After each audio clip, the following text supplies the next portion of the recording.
આચાર્ય શ્રી, વિદ્યાર્થી મિત્રો, સ્ટાફગણ, good morning everyone. આજનો મારો વિષય છે પ્રેરક પ્રસંગ. એમાં હું તમને એક નાનકડી વાત કહીશ. એક દિવસ અધ્યાપકો અને તેના મિત્રો છે એ ફરતા અધ્યાપક છે એના વિદ્યાર્થીઓ મિત્રને સમજાવતા હતા કે સંગતનો મહિમા છે. અને પેલા જે વિદ્યાર્થીઓ હતા એ સંગતના મહિમા વિશે સમજવામાં પાછળ.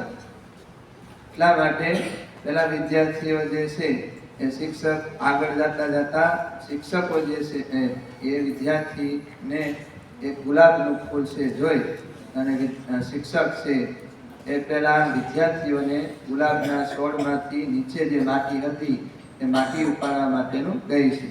એટલે પેલા વિદ્યાર્થીઓ ગુલાબના છોડ નીચેથી માટી લઈ અને શિક્ષક પાસે આવે છે અને કહે છે કે હવે આ માટી શું. એટલે પેલા જે વિદ્યાર્થીઓ છે એ માટી સૂંઘે છે અને એની અંદરથી વિદ્યાર્થીઓને ગુલાબની સુગંધ આવે છે.